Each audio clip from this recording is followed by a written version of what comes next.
The Red Room by H.G. Wells. I can assure you, said I, that it will take a very tangible ghost to frighten me. 18 and 20 years I have lived, and never a ghost have I seen as yet. If you will show me to this haunted room of yours, I will make myself comfortable there. There's a candle on the slab outside the door, said the man with the withered arm. But if you go to the Red Room tonight, this night of all nights, said the old woman, you go alone. Very well, I answered. And which way do I go?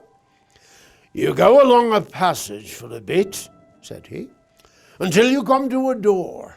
And through that is a spiral staircase, and halfway up that is a landing and another door covered with baize. Go through that and down the long corridor to the end, and the Red Room is on your left up the steps. Are you really going? Said the man whose eyes were covered with a shade. This night of all nights, said the old woman. Good night, I said, setting the door open. It's your own choosing, said the man with the withered arm.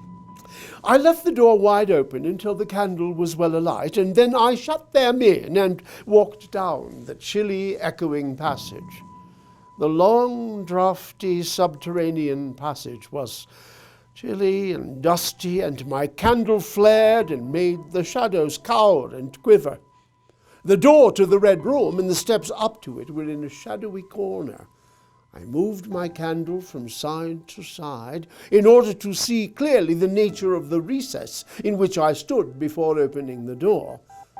Here it was, I thought, that my predecessor was found, and the memory of that story gave me a sudden twinge of apprehension. I entered, closed the door behind me, at once turned the key. I found in the lock within, and stood with the candle held aloft, surveying the scene of my vigil, the great Red Room of Lorraine Castle, in which the young Duke had died, or rather, in which he had begun his dying, for he had opened the door and fallen headlong down the steps I just ascended, and that had been the end of his vigil, of his gallant attempt to conquer the ghostly tradition of the place. And there were other and older stories that clung to the room, back to the half-credible beginning of it all, the tale of a timid wife and the tragic end that came to her husband's jest of frightening her.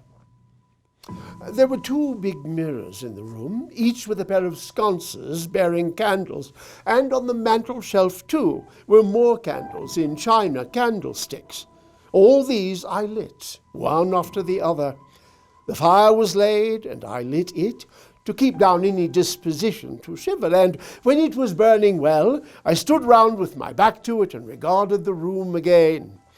I had pulled up a chintz-covered armchair and table to form a kind of barricade before me, and on this lay my revolver, ready to hand. The shadow in the alcove at the end of the room in particular had that undefinable quality of presence, that odd suggestion of a lurking, living thing that comes so easily in silence and solitude. At last, to reassure myself, I walked with the candle into it and satisfied myself that there was nothing tangible there. I stood that candle upon the floor of the alcove and left it in that position. By this time I was in a state of considerable nervous tension. The sombre reds and blacks of the room troubled me. Even with 7 candles, the place was merely dim. Casting about for a remedy, I recalled the candles I had seen in the passage, and, carrying a candle and leaving the door open, presently returned with as many as 10. These I put in various knickknacks of china with which the room was sparsely adorned, until at last my 17 candles were so arranged that not 1 inch of the room but had the direct light of at least one of them. It occurred to me that when the ghost came, I could warn him not to trip over them. The room was now quite brightly illuminated. Even with that, however, the brooding expectation of the vigil weighed heavily upon me. It was after midnight that the candle in the alcove suddenly went out, and the black shadow sprang back into its place. "By Jove," said I, "that draft's a strong one." I turned my head involuntarily and saw that the two candles on the little table by the fireplace were also extinguished. I rose at once to my feet. Odd, did I do that myself in a flash of absent-mindedness? I relit one, and as I did so, I saw the candle in the right sconce of one of the mirrors wink and go right out, and almost immediately its companion followed it. While I stood gaping, the candle at the foot of the bed went out, and the shadow seemed to take another step towards me. "What's up?" I cried. At that, the candle of the wardrobe went out. As I stood undecided, an invisible hand seemed to sweep out the two candles on the table. With a cry of terror, I dashed at the alcove, then into the corner, and then into the window, relighting three, as two more vanished by the fireplace. Then, perceiving a better way, I dropped the matches and caught up my bedroom candlestick. With this, I avoided the delay of striking matches, but for all that, the steady process of extinction went on, and the shadows I feared and fought against returned. I leaped, panting and dishevelled, from candle to candle to candle, in a vain struggle against that remorseless advance. I bruised myself on the thigh against a table. I sent a chair headlong. I stumbled and fell. My candle rolled away from me, and I snatched another as I rose. Abruptly, this was blown out by the wind of my sudden movement, and immediately the two remaining candles followed. But there was still light in the room. The fire. Of course, I could thrust my candle between the bars and relight it. I turned to where the flames were dancing between the glowing coals, made 2 steps toward the grate, and incontinently the flames dwindled and vanished.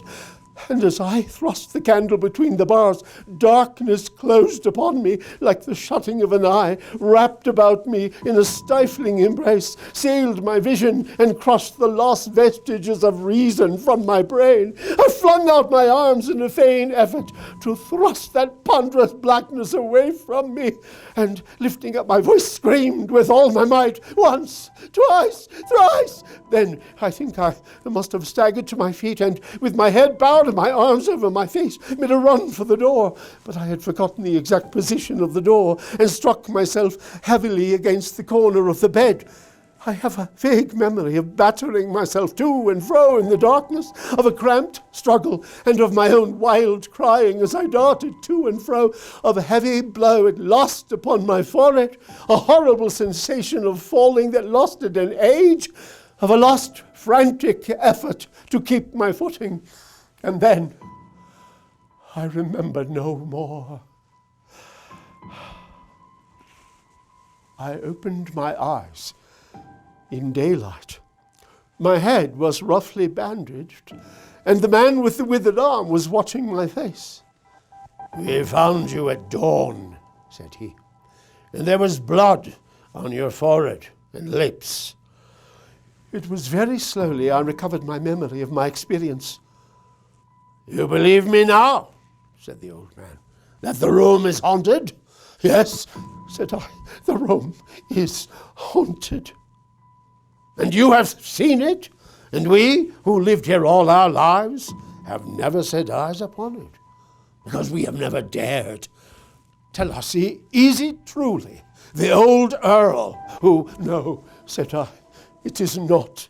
There is neither ghost of Earl nor ghost of Countess in that room. There is no ghost there at all, but worse, far worse." "Well," they said, "the worst of all things that haunt poor mortal man," said I, "and that is, in all its nakedness, fear. Fear that will not have light nor sound, that will not bear with reason, that deafens and darkens and overwhelms. It followed me through the corridor. It fought against me in the room."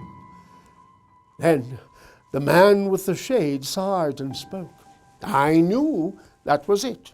A power of darkness. There is fear in that room. Black fear. And there will be, so long as this house of sin endures.